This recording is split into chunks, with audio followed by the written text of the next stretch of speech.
নমস্কার বন্ধুরা, আমি মৌমিতা। আজকে চিকেনের একটা দুর্দান্ত রেসিপি আপনাদের সঙ্গে শেয়ার করব। আজকে বানাবো চিকেন ডাক বাংলো। তাহলে কথা না বাড়িয়ে চলুন ঝটপট রান্নাটা করে ফেলি। তার জন্য প্রথমে আমি 700 গ্রাম চিকেন নিয়েছি। চিকেনটা আমি প্রথমে ম্যারিনেট করে নেব। লেগ পিসটা মাঝখান থেকে একটু চিড়ে নিয়েছি। ম্যারিনেট করার জন্য এখানে বড় চামচে 2 চামচ টক দই আর 1 চামচ করে রসুন বাটা, আদা বাটা, হলুদ গুঁড়ো, লঙ্কার গুঁড়ো, ধনে জিরে গুঁড়ো, পরিমাণ মতো নুন, বড় চামচের 1 চামচ সর্ষের তেল আর 1 চামচ গোলমরিচ গুঁড়ো দিয়ে ভালো করে চিকেনটা ম্যারিনেট করে নেব। চিকেনটা ভালো করে মিশিয়ে নেওয়ার পর আমি ঘন্টাখানেকের জন্য ম্যারিনেশনে রেখে দিচ্ছি। এদিকে আমি ডাক বাংলোর মশলাটা বানিয়ে নেব। তার জন্য ছোট চামচের 1/2 চামচ গোটা জিরে, গোটা ধনে, 7-8টা গোটা গোলমরিচ আর গোটা গরম মশলা শুকনো কড়াইতে ভালো করে ফ্রাই করে নেব, মানে রোস্ট করে নেব। তারপরে গুঁড়ো করে রেখে দেবো। আমি এখানে 2টো ডিম সেদ্ধ করে নিয়ে তেলের মধ্যে একটু লাল করে ভেজে নিয়েছি। আপনারা যে কটা ইচ্ছা ডিম এখানে ইউজ করতে পারেন। এবার মাঝারি সাইজের 5 টুকরো আলু এখানে লাল করে ভেজে নেব ওই তেলের মধ্যেই। আলুটা ভাজা হয়ে গেছে, আমি তুলে নিলাম। আরও বড় চামচের 2 চামচ সর্ষের তেল দিয়ে এবার একটা শুকনো লঙ্কা আর 2টো তেজপাতা ফোড়ন দিয়ে দিলাম। শুকনো লঙ্কাটা ভাজা হওয়ার পর যখন একটা সুন্দর গন্ধ বেরোবে তখন তার মধ্যে বড় 2টো কুচিয়ে রাখা পেঁয়াজ দিয়ে দিচ্ছি। পেঁয়াজটা কিন্তু বেশ বাদামি করেই ভাজতে হবে। সুন্দর কালার আসার জন্য, যাতে পেঁয়াজে তাড়াতাড়ি কালারটা চলে আসে, তার জন্য ছোটো চামচের 1 চামচ চিনি দিয়ে দিচ্ছি।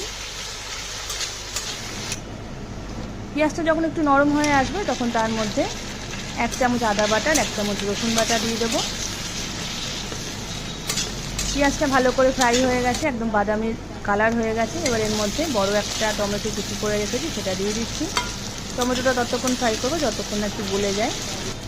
টমেটোটা যখন একটু গলে এসছে তখন তার মধ্যে ছোটো চামচের 1 চামচ হলুদ গুঁড়ো, লঙ্কার গুঁড়ো, ধনের গুঁড়ো, জিরের গুঁড়ো, যে আমরা গুঁড়ো মশলাগুলো সব ইউজ করে থাকি, দিয়ে দেবো। ছোটো চামচের 1 চামচ নুন দিয়ে দেবো।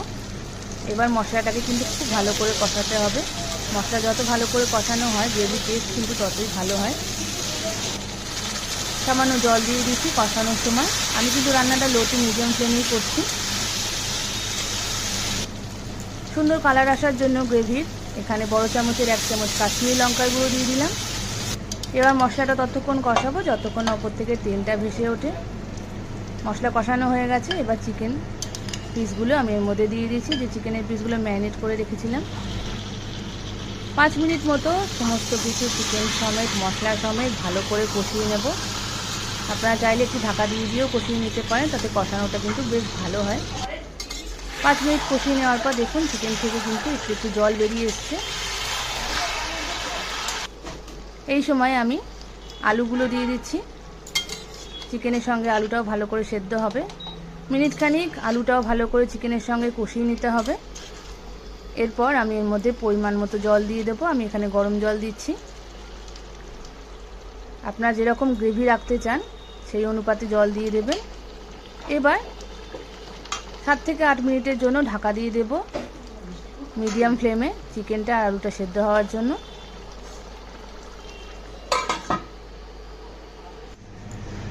7-8 মিনিট পর ঢাকা তুলে দেখুন চিকেনটাও সেদ্ধ হয়ে গেছে, আলুটাও সেদ্ধ হয়ে গেছে। ভালো করে একবার নাড়াচাড়া করে নেব। এরপর এর মধ্যে সেদ্ধ করে এবং ফ্রাই করে রাখা ডিম 2টো দিয়ে দিচ্ছি, যাতে ডিমের গ্রেভির মধ্যে ডিমটা একটু ফুটে যায়, খেতে ভালো লাগবে। মিনিট খানিক ডিমটা গ্রেভিতে ফোটার পর যে মশলাটা আমি গুঁড়ো করে রেখেছিলাম, ভাজা মশলাটা, সেটা দিয়ে দিলাম। ভালো করে সব কিছু মিশিয়ে নিতে হবে। মিনিট খানিকের জন্য আমি ঢাকা দিয়ে দেবো, যাতে মশলার ফ্লেভারটা গ্রেভিতে চলে যায়। তাহলেই কিন্তু রেডি হয়ে যাবে দুর্দান্ত চিকেনের একটা রেসিপি, চিকেন ডাক বাংলো। অসাধারণ হয়েছিল খেতে। লুচি, পরোটা, যেভাবে খুশি আপনারা খেতে পারেন। অবশ্যই বাড়িতে বানিয়ে আমাকে কমেন্ট বক্সে জানাবেন কেমন হয়েছে।